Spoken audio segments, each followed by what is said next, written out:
filters.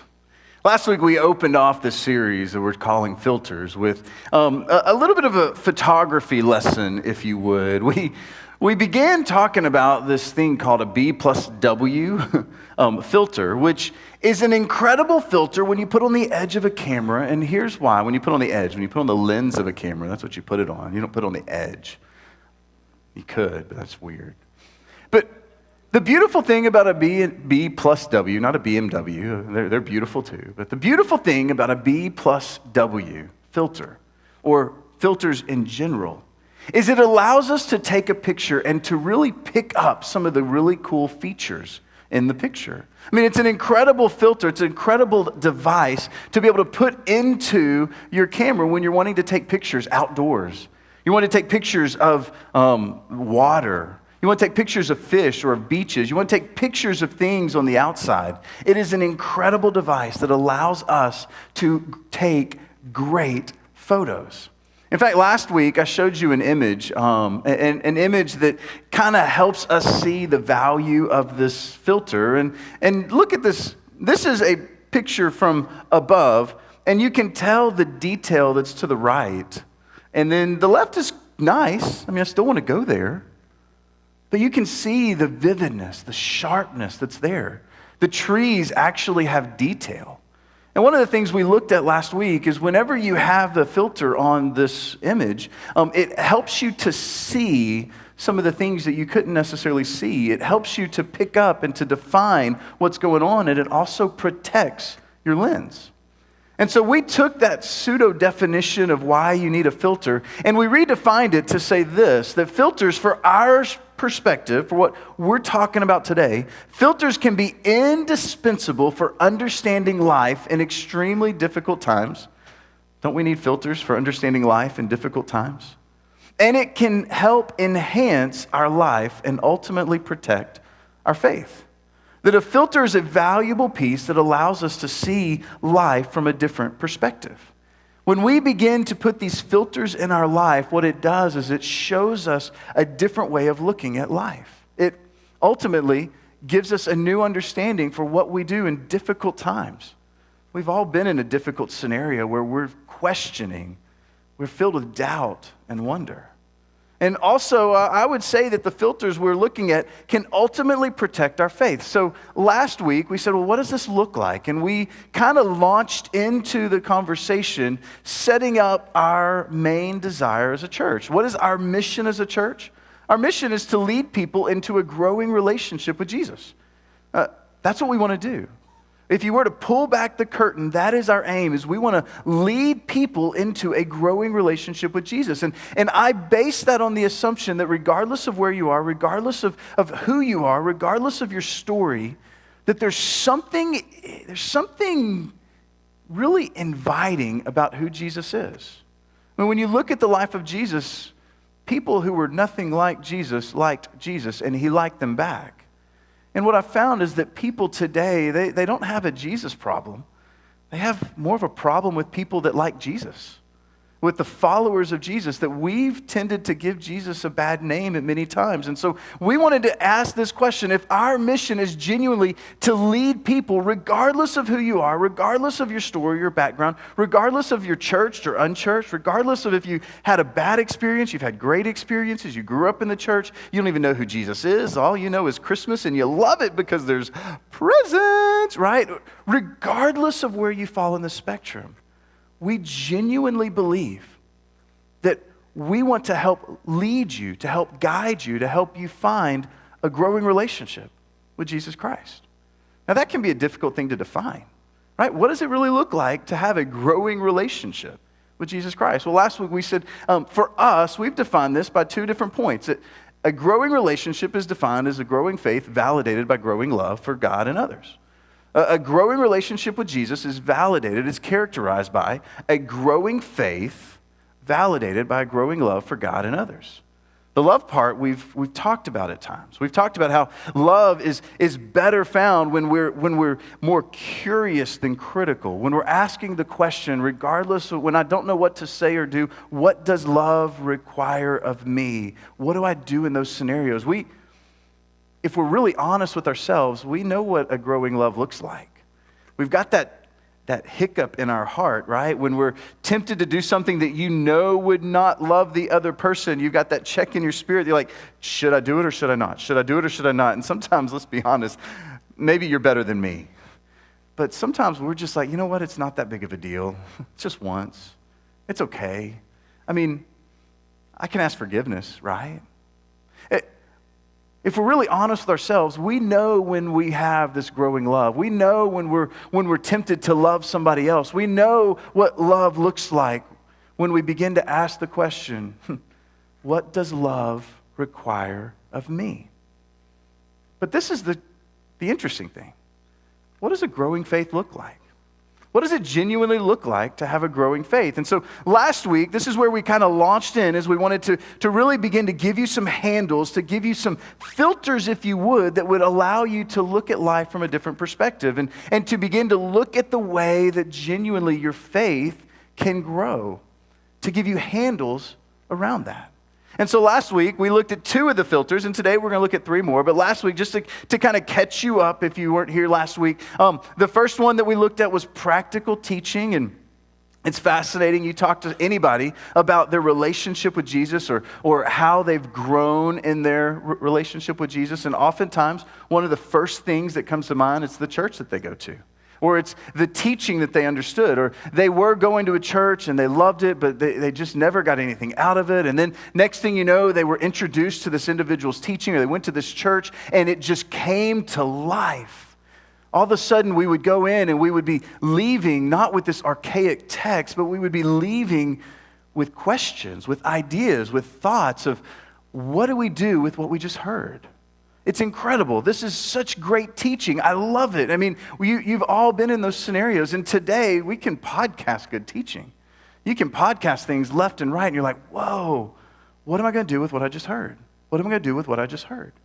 When it comes to practical teaching, we kind of look at it from this perspective, that the reason it's a big deal is because your faith in God deepens as you do what He says. Practical teaching answers the question, what do I do with what I just heard? And with every single environment we have, I mean, even today, there's a costume party, but we are always trying to make sure that we put practical teaching on every level of the organization. That in every area, that there is the opportunity to ask the question, what do I do with what I just heard? What do I do with what I just heard? What do I do with what I just heard? What is this next step? That's practical teaching, because we believe your faith in God deepens as you do what He says. And then we got into the second one, which the second idea is this idea of personal ministry.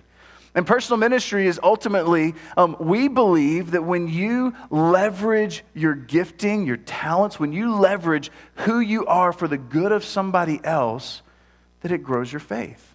And we've all been in scenarios like that, where we were asked to serve or we were asked to volunteer, and you looked in the mirror and you said, I can't do that.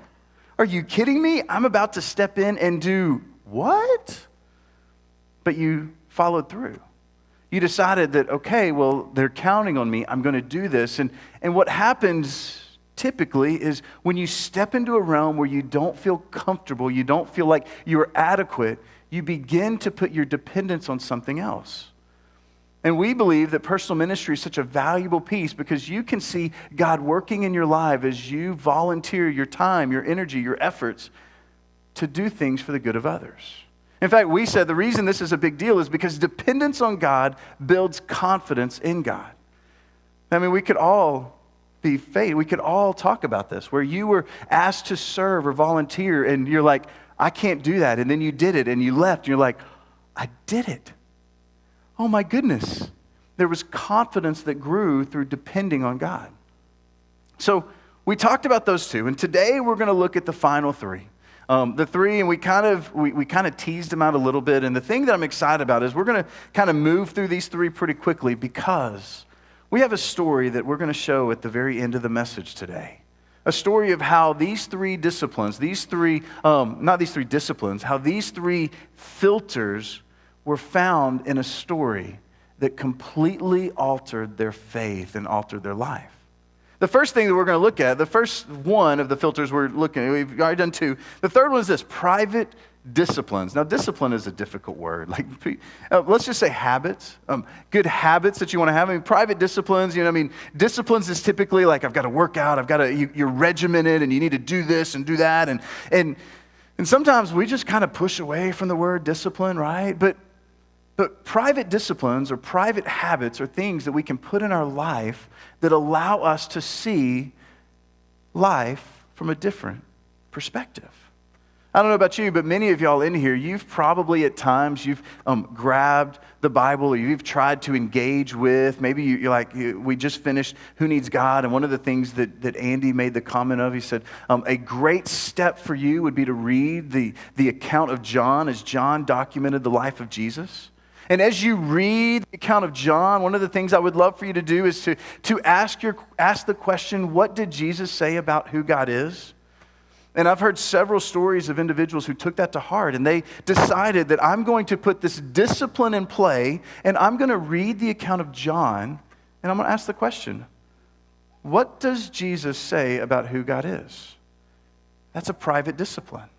Several of you have come back and said, this is why this was a valuable thing. This is what I learned about God through this experience. But it's not just reading the Bible, there's other disciplines. Reading the Bible, praying. Many of us in here, we've experienced what prayer looks like in our life. We've been faced with a circumstance or faced with a dynamic in our life, and we're like, oh my goodness, God, I need you, I need you, I need you. Maybe it was you saw the red lights in the back of your car, and you're like, oh, please, please, please, warning, God, like I will do anything and everything I can if this guy just gives me a warning. Like, oh my goodness, please, please. Maybe you're a student and you've got a test tomorrow and you never studied and you haven't studied and you walk into the test and you're like, oh God, please, please, please. But that's not the praying we're talking about. It's this regular, continual praying that can challenge our faith. In fact, Jesus, in one of his most famous sermons, we referenced it last week, but in the Sermon on the Mount, Jesus is sitting on the side, and he made some incredible claims in this message, especially from a Jewish perspective. Those individuals that were following him, like, that's my guy, and he says, you've heard it said, but I say to you. You've heard it said this, but listen, I'm going to kind of change the game a little bit, but I'm going to tell you this. And in the midst of this message, Jesus does a few different things. First thing is this, he says, when you pray, there's an assumption that Jesus is making that we're going to be praying. He says, when you pray, what? Jesus, wait a second. Hold up, praying is difficult. I don't want to do this. This is not something I can do. I don't think praying, what am I praying to? I feel like every time I talk to God, I feel like I just keep talking and it's just hitting the ceiling and bouncing back down, hitting the ceiling and bouncing back down. Like I don't see any value. What in the world? And Jesus is saying, listen, when you pray, there's an assumption that to have a growing relationship with Jesus, that prayer is a critical component. And I really believe it is a critical component, because it's in times that when we're struggling and when we're trying to get over a hurdle or a frustration, and there's times that we just want to say, okay, God, I need help. It can be one of the greatest prayers you ever pray. Oftentimes we think prayer is this idea that we're going to get this genie in a bottle and we're going to shake it up, right? And all right, Jesus, this is what I need, okay? I want, we shake it up and we're like, poof, and the answer's, sometimes it's not the way we want it to be. And I want to encourage you, that's not the time to abandon prayer. Prayer is not an avenue for me to get what I want. Prayer is an avenue for my heart to align with God's heart so that I can begin to see life the way He sees life. I can begin to see people the way He sees people. I can begin to love the way He loves. Prayer is not this idea that I'm going to shake the genie and I'm going to get whatever I want out of it. Prayer is an opportunity for my heart to begin to look like God's heart. And that's a growing relationship with Jesus. Another discipline that when I talk to individuals that have just been completely changed or they've seen disciplines work in their life is around the idea of giving, of generosity. I can't tell you how many times I've had conversations with individuals that begin something like this. My faith grew when I began to give. And I don't think it's predictive. It's so valuable when you begin to leverage your resources. When you begin to say, you know what, I don't have enough here, but I'm going to use what I have to make a difference in somebody else's life. And Jesus, in the same sermon, he makes this statement: when you give, Jesus is basing it on the assumption that we are all going to be living a generous life. Jesus is basing this message around this idea that you and I, that we are going to be generous people, that we are going to leverage our resources, we're going to leverage our finances, we're going to leverage who we are, and we're going to be generous individuals. For me, I'll just be honest. Growing up, private disciplines was something I saw regularly from my father. My mom too, but from my dad. And here's the way I always saw it. Was every single Sunday morning, every single morning, we'd wake up and I'd go, there'd be breakfast on the table, regardless of what it was. It might have been cinnamon toast, and I love cinnamon toast, or it might have been waffles, or whatever it was. We were getting ready for school, and without fail, my dad's Bible would always be on the table underneath the morning paper, but his Bible would be there, and it'd be a different part. It was evident that he had spent time that morning engaging in this discipline of prayer and of reading what the Bible has to say and trying to learn from it. And it changed my life. I mean, to this day, that is a value I want my kids to see in me. But not only that, from a generosity perspective, I can't tell you how many times my dad would pull out a check and we put it in the offering box. It changed me to when I got married and I got the opportunity. It was like, it's just what you do. It's just how I live. We've got to try everything we can to make it a reality. And it wasn't from my great ideas, but it was from watching it mirrored out in my parents and in my father. It was so valuable for me growing up in that setting. And the reason that generosity is such a big deal is because I believe that at the core of our Heavenly Father, He is a generous individual that loves and wants to give of Himself. And so what does that look like? I mean, we don't pass a plate. There's a reason behind that, because oftentimes pastors get this really bad rap of always talking about money. Dang it, I think I'm doing that right now. But here's the beautiful thing, is we don't want your money, and we don't need your money.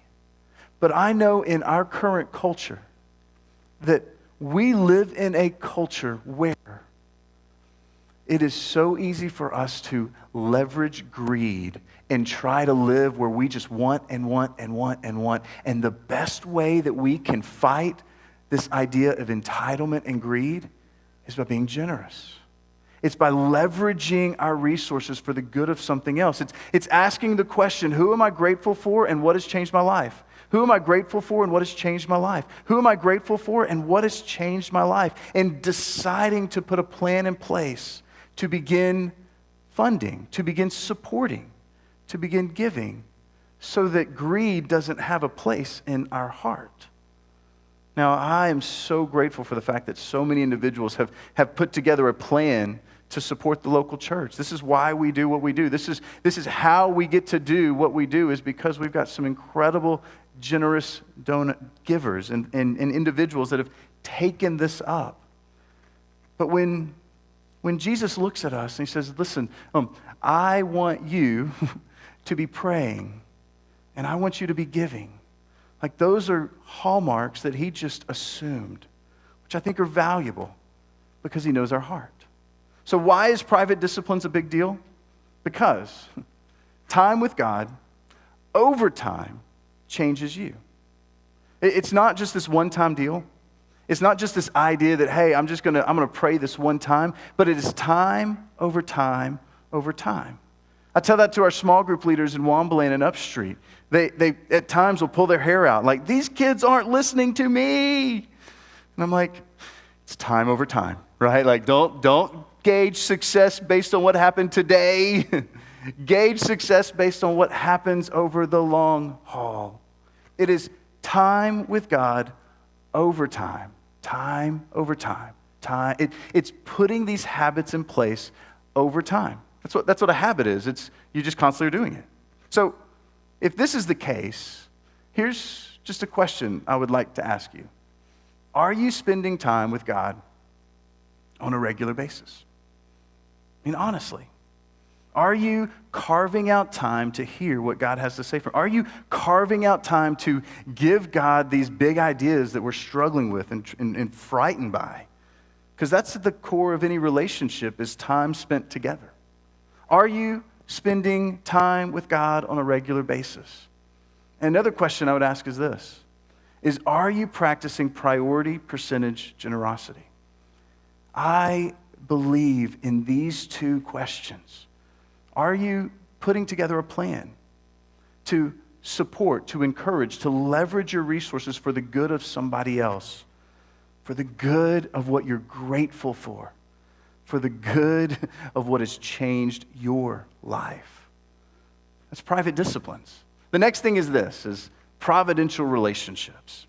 I think anybody in this room, if we were to really begin thinking about, so what grew my faith? Oftentimes this will come out. Well, then I met, you insert name there, small group leader. Then I met a neighbor. Then I met a family member. Then I met, all of a sudden, then I met them and they challenged me. Whether it was a small group leader, it might have been a friend, a colleague, a coworker. It might have been somebody that you share a cubicle with, and you're like, oh my goodness, all they do is talk about God, and all they do is talk about God, and all of a sudden over time, you're like, wait a second, I'm struggling with this. Can I ask you a question? And that turned into multiple conversations where you're like, wow, that changed my life.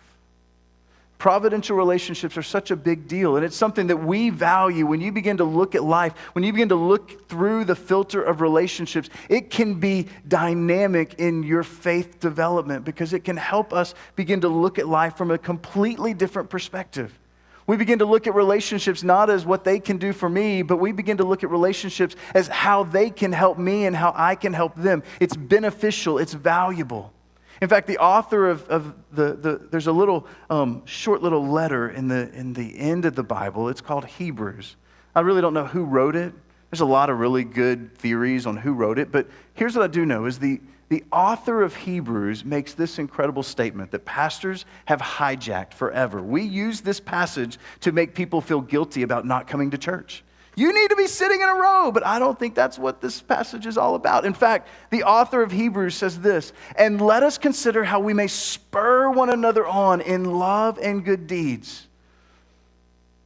Providential relationships tend to be relationships that spur us on, that encourage us, that when we don't feel like we can walk another step, they're the relationships that look at you and say, you can do it. Hey, I know you've got an interview this week. We're praying for you. I hope it goes well. You've got this. They spur one another on in love and good deeds, not giving up the meeting together. That's where pastors are like, see, you need to show up at church every single Sunday. I think that's valuable, but here's what I think is more valuable. It's when we one another, when we engage with each other, when we talk to each other, when we spur one another and not giving up the meeting together, as some are in the habit of doing. And he goes on and says this, but encouraging one another. We need relationships in our life that can be an encouragement.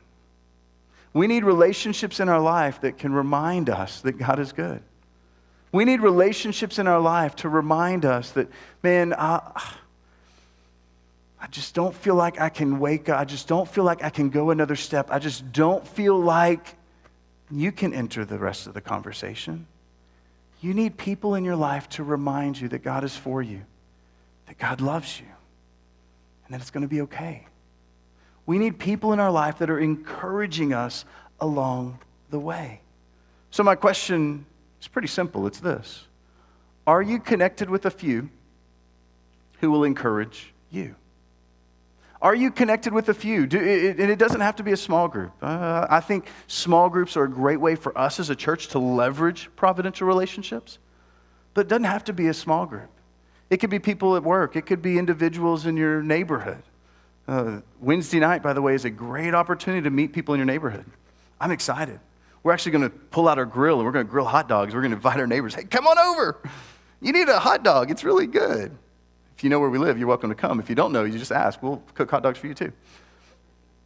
But we all need relationships in our life to encourage us. But it's not just about the fact that we need people to encourage us. We also need to know that what we have to offer is an encouragement to somebody else. Think about that for a second. Oftentimes we just think about small groups as what we can get from it. We think about relationships as what we can get from it. But there is so much value, not just in thinking about what it can do for me, but when you begin to share your story, when you begin to open up, when you begin to share what's going on in your world, you have no clue what an encouragement it is for those around you. We found that in our story. We spent 8 years struggling and trying to figure out how do you make a family. But you know what we found out? That as we began opening up and we began sharing, the struggle that we had was not isolated to us. And it began to open up doors of conversation that we never thought were possible. So not only are you connected with a few who will encourage you, but are you connected with a few who need to see God through you? Are you connected with a few who they need to see what God is doing in your life to strengthen their faith? The core of providential relationships is this simple idea. It's when I see God's faithfulness in someone else's life, it is easier to trust him with mine. When I see God's faithfulness in somebody else's life, it makes it a lot easier for me to trust God with mine. When I see how God has stepped in the gap in other individuals and with other families I begin to see that, okay, I know that God is faithful. And I know he's been faithful. I know what he's done in the past. And even though right now I feel like I'm praying and I'm praying and nothing's coming out, nothing's coming to be, I feel like I continue to pray and it's that brick wall. But I see what God's done in my past and I see what he's done in others around me. It continues to give me the confidence that God is still at work in me. Providential relationships are such a valuable piece. The final step is this. The final filter. We've hit practical teaching, personal ministry, private disciplines, providential relationships. This last one is pivotal circumstances. And here's the struggle with pivotal circumstances, if we're honest. The other four we can control. You can show up regularly at church. You can put yourself in relationships to help you grow in your faith. You can volunteer to serve. You can do different things to begin to grow habits around your faith. But pivotal circumstances, those are difficult. Those aren't things we plan. Those aren't things we're like, okay, you know what? This month I want to have a pivotal circumstance. I'm going to go to the doctor, and I'm hoping the doctor gives me a bad diagnosis because I need a pivotal circumstance this week. No, we don't do that. Nobody would. But when you look at life, when you begin to rewind the life that you've lived, and you begin to look at your story, and you even begin to look at the story of those around you, you know what you find is that many of us have had circumstances where we can look at life and say, wow, I didn't realize God was in the moment then, but looking back upon from where I am today, I see how God led me through that. Pivotal circumstances are not something that we plan for. They're not even something we would wish on anybody or we would want to wish on ourselves, but they can be so valuable. But how do we prepare for a pivotal circumstance? I mean, you go into the doctor, you go wherever, you go to the boss's office, and the boss is like, all right, hey, here's your pink slip. Happy Valentine's Day. No, that's not something that we're sitting there saying, oh, great, maybe this is my pivotal circumstance. This is what I've been waiting for. We don't leave our meeting getting fired with that kind of jovial spirit. So how do we prepare for pivotal circumstances? How do we see those handles? I think the best way to grow through pivotal circumstances is to grow before pivotal circumstances.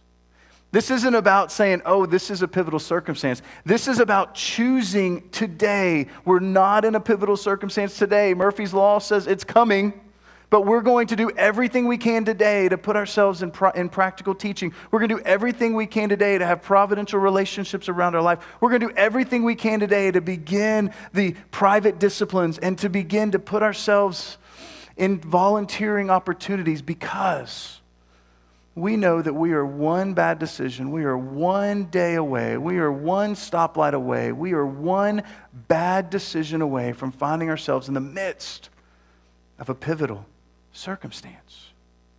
And one of the things I found with individuals that have experienced pivotal circumstances is it wasn't necessarily that they prepared for it in the moment, but they had put everything in order so that when life happens, and we all know it does, they were able just to take it in stride.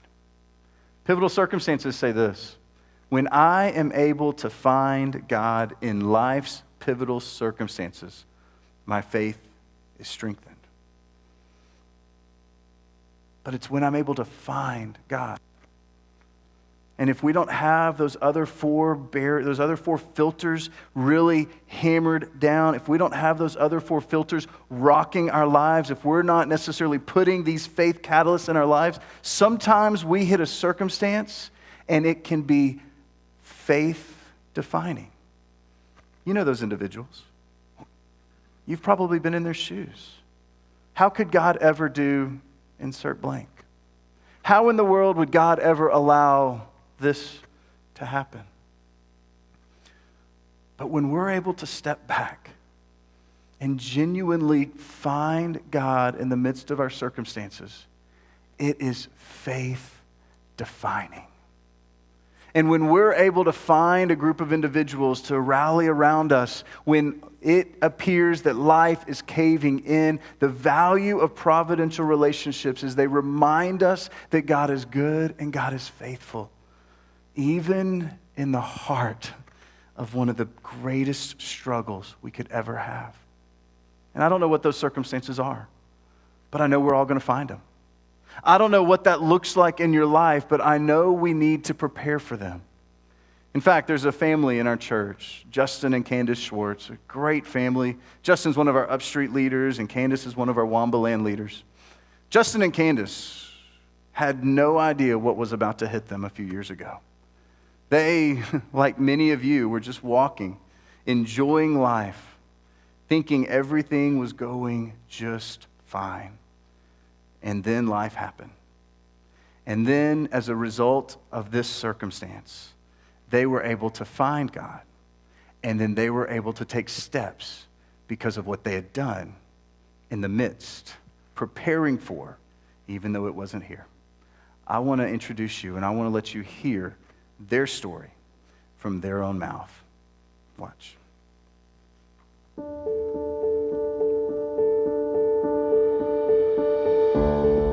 We were married in the summer of 2009, and in May of 2012, we had our first daughter, Lainey.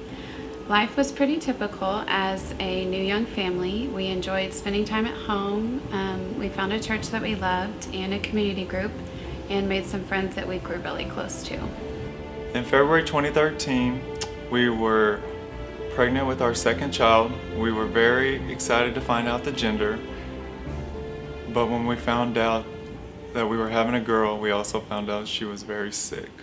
Our daughter, who we named Emma Grace, was diagnosed with fetal hydrops. It's a condition where her body accumulated fluid, so her organs couldn't grow properly, and also caused a dangerous amount of pressure on her heart. We had extensive testing done, but the cause of the hydrops was never found, so our doctor gave her a 10% chance of surviving. We prayed about it together.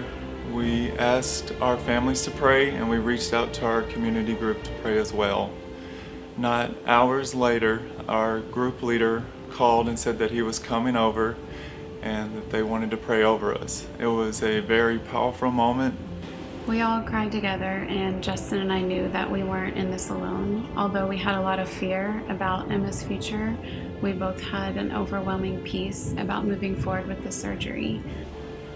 The surgery was successful. The shunts kept the fluid out for about 12 weeks until the doctor said that we had to go in and deliver her prematurely. There were quite a few ups and downs during Emma's stay in the NICU. One day in particular, Emma had gotten so sick that the doctors didn't think she was going to make it through the day. Justin came from work and we prayed and begged God not to take our daughter from us. I remember one moment in particular when I was praying and I was just angry and asking God why and begging him, and I don't know how, but I heard his voice just telling me to let go. He knew exactly how I felt watching my child suffer. He had watched his own son suffer, and in that moment I was just able to let go of all of the control I was holding on to and just trust in him and whatever his plan would be for Emma. Our community group was like a second family to us. They gave us countless meals through these months, and they showed a sincerity of how they cared for us. The relationships that we developed through our community group really encouraged me through this time. They provided a safe place for me to just let out all of my emotions, good and bad, that I was feeling.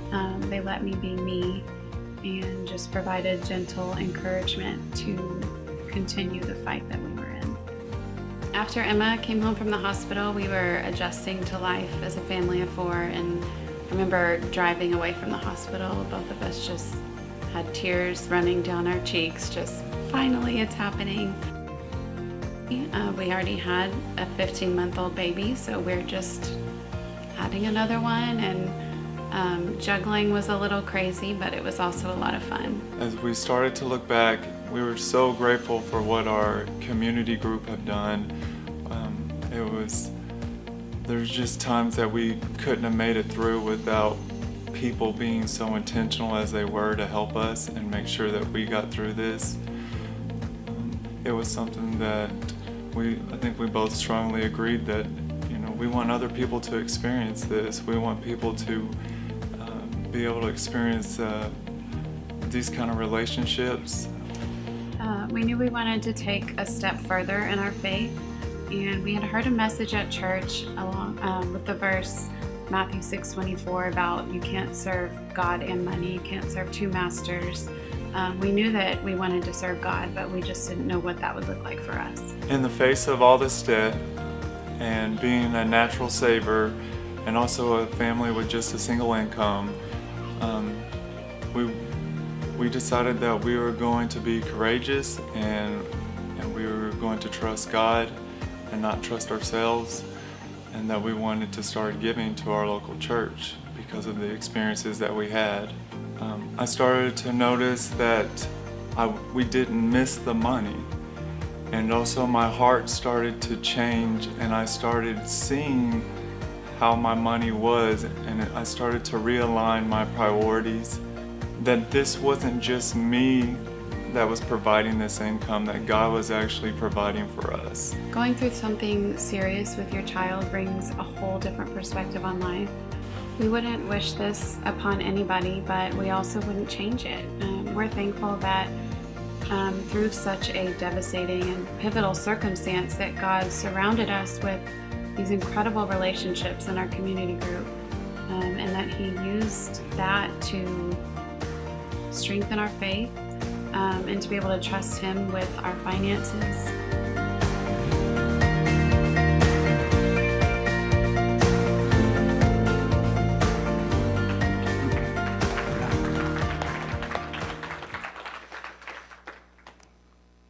As we got the chance to talk with them, this wasn't a circumstance they would wish on anybody else, but they wouldn't change it for the world. How valuable are circumstances when we can look at them and we can see God in the middle of it. And it's necessary for us to take these habits, take these 5 catalysts, if you would, to take these filters and to begin to put life in perspective through these filters. Private disciplines, personal ministry, providential relationships, practical teaching. When we put those filters in place, when we put those handles in place, when the circumstances come, it doesn't weather our faith. It gives us a peek into what God's doing in and through our lives. I want to pray. God, we love you.